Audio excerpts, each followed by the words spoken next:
Hello and welcome to NTD UK News. I'm Stuart Lees and here are today's top stories. More European countries are suspending the AstraZeneca vaccine over blood clot fears. The CCP virus pandemic has caused more deaths in the UK than any other infectious disease for more than a century.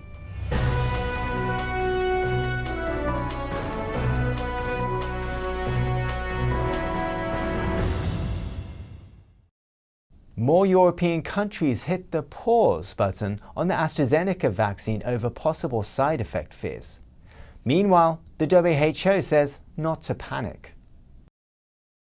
Germany, France, Italy and other European countries on Monday temporarily halted the use of the AstraZeneca COVID-19 vaccine. They joined more European countries already doing so since last week, following reported cases of blood clots that occurred after vaccination. Latvia and Sweden followed suit on Tuesday. The German health minister on Monday said the move is only a precautionary measure. He says it's based on a recommendation by Germany's national vaccine regulator, following 7 reported cases of blood clots in people who had been vaccinated.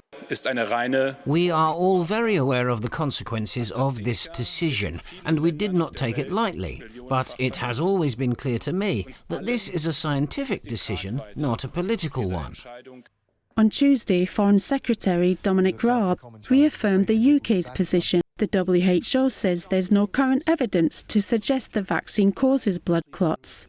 So I think that while we need to continue to be very closely monitoring this, we do not want people to panic, and we would, for the time being, recommend that countries continue vaccinating with AstraZeneca. AstraZeneca says there were fewer reported cases of blood clots in those who received the shot than in the general population. So far, 5 million people have received the vaccine in 30 European countries. The European Medicines Agency is expected to make a decision this week on whether the new information will affect the authorization of the vaccine. The CCP virus pandemic has caused more deaths in the UK than any other infectious disease for more than a century, according to official data. The Office of National Statistics report says more than 140,000 people have now died in the UK with COVID-19 mentioned as the underlying cause or a contributory cause in their death certificates. The report states that this means COVID-19 was the underlying cause of more deaths in 2020 than any other infectious and parasitic disease had caused in any year since 1918. The report, titled Coronavirus, A Year Like No Other, was published almost exactly 1 year after the government announced the first national lockdown. It also shows Britain's weekly working hours dropped significantly during lockdown. For people working in accommodation and food services industries, their average weekly working hours halved in April to June. Official data also show that during the first lockdown some crimes fell, but some saw an increase. Home Office data show that from April to June, police recorded crime dropped by around 20% in England and Wales. Because of lockdown, the theft from the person dropped by almost 75%, while robberies and shoplifting also fell by around 50%. But possession of drugs offences and trafficking of drugs increased by around a quarter. Recorded stalking and harassment offences rose by 20% and continued to rise in the following 3 months. The government says it is taking steps to provide further reassurance for women and girls. It's in response to the alleged kidnap and murder of Sarah Everard. NTD's Neil Woodrow reports. Prime Minister Boris Johnson responds to the case of Sarah Everard. He's taking steps to ensure the streets are safe, with more focus on preventing sexual violence. The government is bringing in landmark legislation to toughen sentences and put more police on the streets. The government aims to roll out pilots of an approach named Project Vigilant around the country. It aims to have both uniformed and plainclothes officers attend areas around clubs and bars at night on city streets and increase the patrols around closing time. Speaking to a young man in Kingston, Surrey, he says he thinks the extra patrols are needed. As a man, I can't really feel like what a woman feels at night, but I can understand it. But I feel like the government is doing the right thing, because sometimes, as having a sister as well, I feel uncomfortable when she's walking home at night. His sister got catcalled at night in Kingston and feels some responsibility to look out for his older sister. And I feel, as a younger brother, protecting my older sister, I feel like it's really wrong, and I feel really uncomfortable about it. Especially if she's with a boy, I feel like that's fine, but some girls on their own at night are actually really at risk at something happening to them. Another man thinks that police alone is not the answer, but that more community support is needed. Because just police is not going to change anything. You need probably more stuff. You need stuff like community focus groups, stuff like that. People that people can rely on and go to and say, okay, cool, you have my back if anything happens. He went on to talk about the situation when there is no lockdown and large numbers of people are out and about. There's girls on the streets, there's boys on the streets, and there's police on the streets. They're not going to catch everyone. There needs to be more of a justification to how to help these people. There needs to be more of solutions, if that makes sense. The suspect in custody, a serving British police officer, is set to go on trial in October, accused of the kidnap and murder of Sarah Everard. Neil Woodrow, NTD News. And in other news, what's in your shopping basket? Changes in spending trends from an exceptional year mean that how we calculate the cost of living also changes. Patrick Hayden takes a look. Been buying hand sanitizer recently? Well, you're not the only one. The government wants to know how much it's priced, and many other items are changing. The Office of National Statistics annual review includes calculating the cost of living in the UK. That's done by reviewing prices of around 180,000 items. They added 17 items and removed 10 this year. So what's in? Hand sanitizers, men's jogging bottoms, hand weights and smartwatches, as we adjust to a life spending more time at home. Managing our health and fitness in our own space is something we've taken on. That means saying goodbye to previous lifestyles as well. So what's out? Ground coffee as we switch to coffee sachets. Canteen sandwiches as we eat more from home. Lamb shoulder on the bone has gone as well. Each year, all tracked items are used to create a consumer price index, including housing, and that is used to calculate inflation. Patrick Hayden, NTD News, London. Thorntons, the 110-year-old British chocolatier and retailer, said on Monday it would permanently close all 61 UK stores, putting over 600 jobs at risk. The chocolate maker Thorntons is set to close its shops in the UK. On its website it says, lockdown restrictions over the last year, especially during key trading periods at Easter and Christmas, put the company in the most challenging circumstances. Thorntons' retail director says the obstacles they face and will continue to face on the high street are too severe. He said the company's strategy going forward would be to focus efforts online, where net sales had increased by about 70% over the last year. It will also continue selling through grocery retailers. Thorntons was founded in Sheffield in 1911 and acquired by Italian group Ferrero in 2015 for £112 million. According to professional services firm PCW's research, more than 17,000 chain stores closed over the last year and only around 7,600 new stores opened. Meaning for every 48 chain stores that closed every day, only 21 chain stores opened.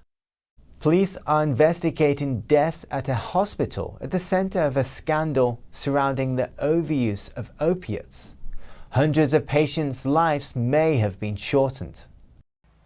Detectives investigating deaths at Gosport War Memorial Hospital in Hampshire are expanding the operation to examine 15,000 death certificates. Police from the Kent and Essex Serious Crime Directorate are reviewing millions of pages of documents from between 1989 and 2000.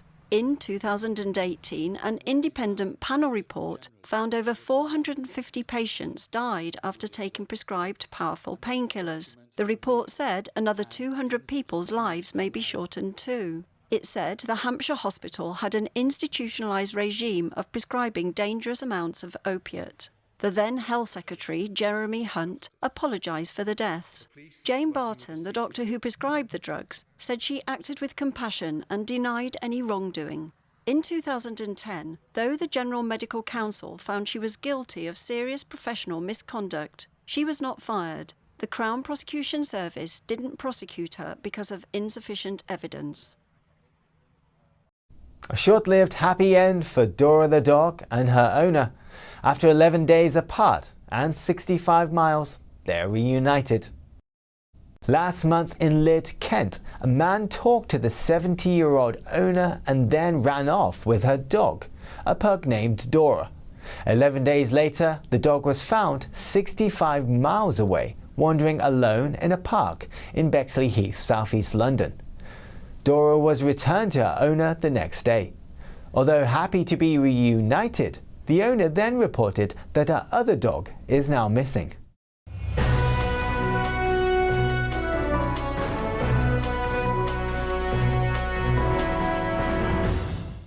The UK is heading to the Pacific to take on China's dominance. I believe the United Kingdom can thrive in an ever more competitive world and fulfil our historic mission as a force for the good. Prime Minister Boris Johnson announcing the biggest foreign policy and defence reset since the Cold War. The blueprint emphasises traditional allies in Europe and the United States, but it also signals a shift. We will seek out friends and partners wherever they can be found, building a coalition for openness and innovation, and engaging more deeply in the Indo-Pacific. Russia is still named as the top security threat, but China is now seen as the primary threat to economic security. Johnson acknowledges that China's human rights abuses, such as those in Xinjiang, cannot be ignored. There is no question that China will pose a great challenge for an open society such as ours. Johnson says the policy reset showcases post-Brexit Britain as an international outward-looking nation. A French senator says he's noticing changes in France's foreign policy concerning China. He says there's a growing distrust of the Chinese regime. NTD's France correspondent David Vivez speaks with him. For more than 10 years, French Senator André Gattolin worked on France's foreign policies, where he observed the CCP and its impact in Asia and in Europe. He says recently he's noticed significant changes within the French government. People I warned about the CCP's influence 10 years ago used to tell me I was paranoid. Today, some ministers and high-level officials I speak with in the Ministry of Foreign Affairs seem distrustful and suspicious towards China.